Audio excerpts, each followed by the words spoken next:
Our next group, Group 2, Dr. Ann George of St. Xavier University, Tangina May from Moraine Valley Community College, Jennifer Alexander from Richard J. Daley College will share their work on proactive collaboration and collectively redefining early childhood education programs. Please welcome them.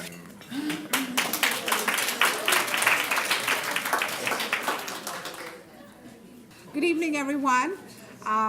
We're going to try to go through this really quickly. Okay, can you hear me now? Yes. Better. All right, we're going to try to race through this because I'm sure the blood has left your brain and gone to your stomach. So we'll go fast. Okay, so I'd like to introduce myself. My name is Ann George, and I teach at St. Xavier University. And these are my partners. I'm going to let them introduce themselves. I think the mic is live, so. My name is Tangina May, and I teach at Moraine Valley Community College. My name is Jennifer Alexander, and I teach for the city colleges at Daley College. So I just, the comment that Sally made that you all became good friends at the end of it, that's very true for our consortium as well. And not only did we have a good partnership among our consortium, but also with others consortia that we partnered with. Mm-hmm. So I'd like to share a little bit about our work.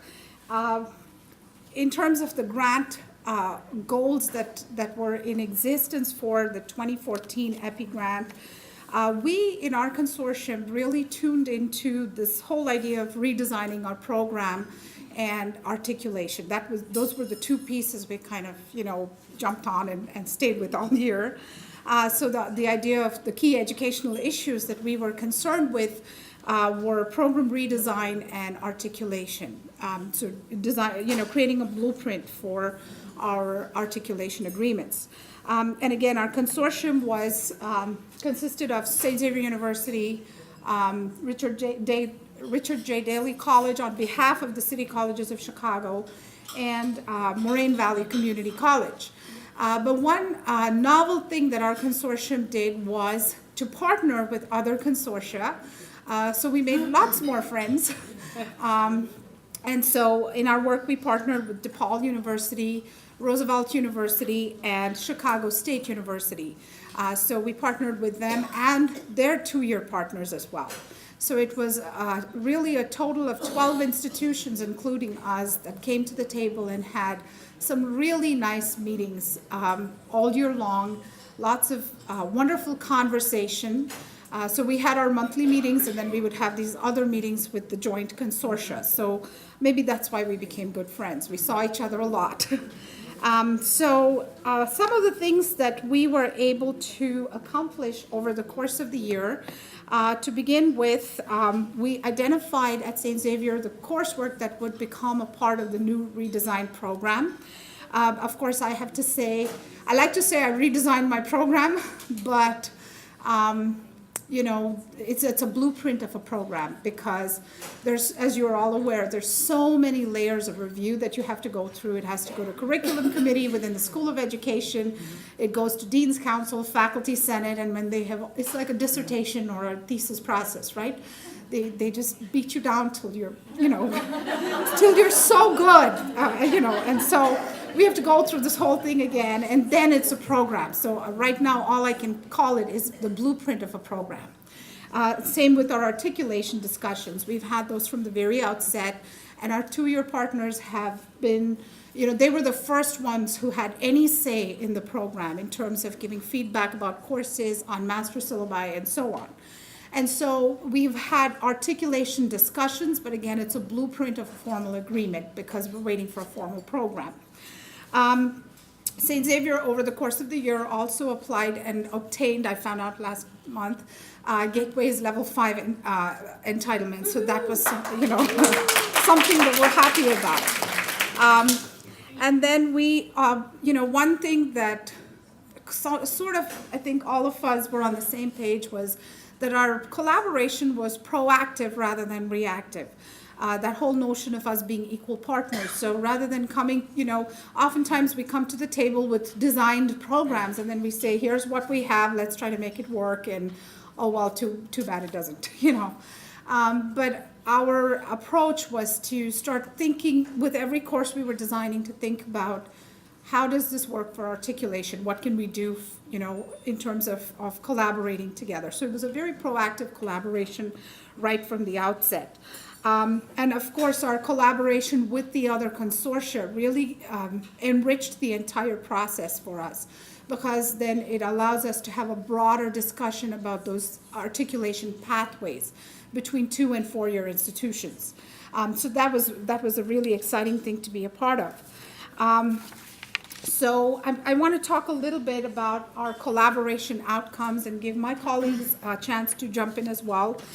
Some of the things that I was able to do at my end was recruit my partners into the Early Childhood Advisory Committee at my institution. So they served and then they gave feedback not just about program redesign, but about the way we do things in the early childhood program in the School of Ed at St. Xavier.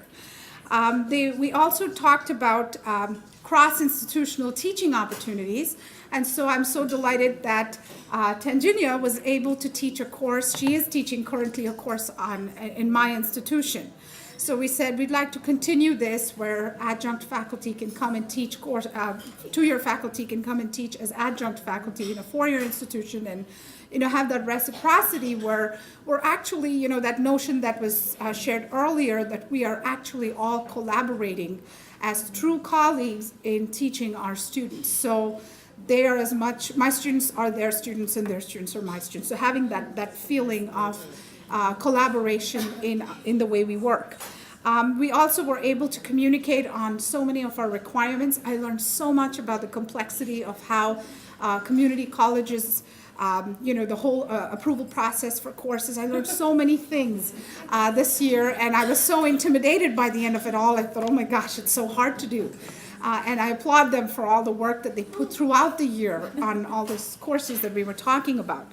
And I was also able to share with them licensure issues like the EdTPA, which may not be necessarily something that a student is starting to think about when they go into a community college, but it's so nice when our faculty are all informed about what's coming and they can direct students accordingly. So that was something we did as well. And I'm wondering if my partners want to share something about collaboration that we, from their perspective.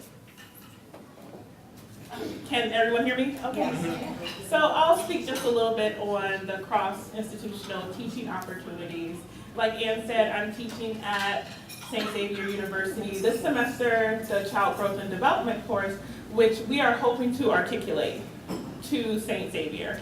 And it's been really invaluable to have a chance to teach the course and to see many similarities between our courses, of course, and then to also see the differences, the assessments that I can add to the course at Moraine Valley in order to facilitate the articulation process. And it's really been a great opportunity.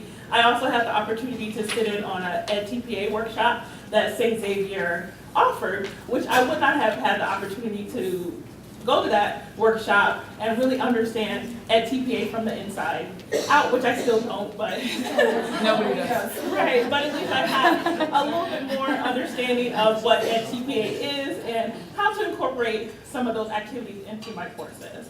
So that's pretty much what I have to say about that.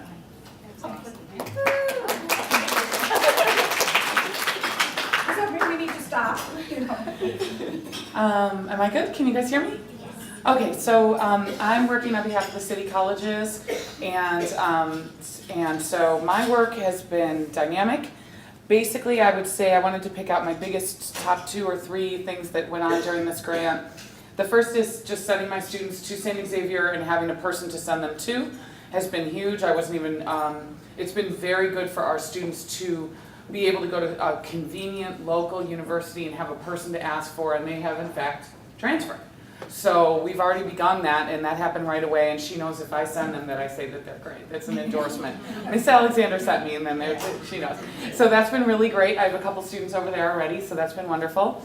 And then for me, additionally, also just working on the Gateways entitlement, huge for our students.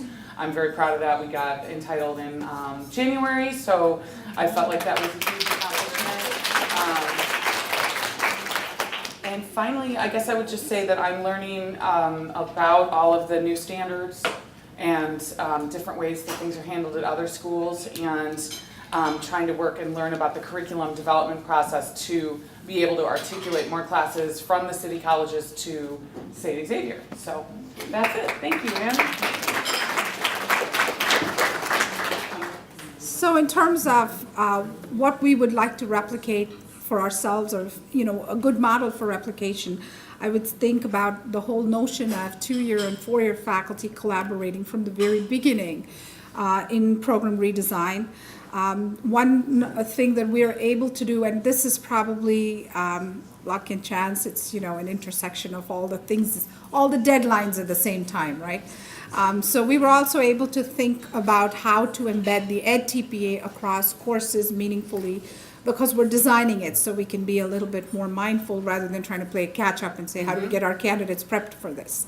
And then the whole idea of talking about articulation from the very beginning when you're designing the course or designing the program. And of course, our collaborations across consortia. That was one of the most valuable aspects, I think, of our experience last year, which I would, like to continue. And our 4-year partners have all said that they want to keep working together. So it's, this wonderful, rich experience of sitting at the table with people who are dedicated to early childhood education. And then finally, for St. Xavier, one of the things that has emerged out of all of this discussion is the need to explore non-licensure programs, because, as we heard earlier today, almost all of us are I should say we, our big focus was on licensure, and that's not an inappropriate focus, but maybe we need to broaden it a little bit. So I've started to explore that in my program as well. I'm chair this year, so it's given me a little bit of freedom to make some decisions there and some recommendations. I suggested that to a colleague, and she said, who would want a degree without licensure? Why would they want that? So I was writing down every word that came out of our panelists' mouth, because I'm going to throw those statistics at them when I get back to our next meeting and say, we need to think about this. So that was a great opportunity for us in our institution. So in terms of future plans, definitely we would like to move forward with the work that we started last year, which is pushing everything through the levels for approval. And then formalizing our articulation agreements, of course, getting it all signed and, sealed. And finally, continuing that cross-institutional collaboration that we have been discussing all year long. So the idea of cross-advising, or even creating a sort of a seminar course that a 4-year faculty member could go and teach at a community college. Those students get credit for it, and then they know exactly what they need when they want to be early childhood majors. So, some of those types of things that we feel like we're in a place where we can put that in motion at our institutions. Do you have any questions for us? All right, so we're done in 20 minutes.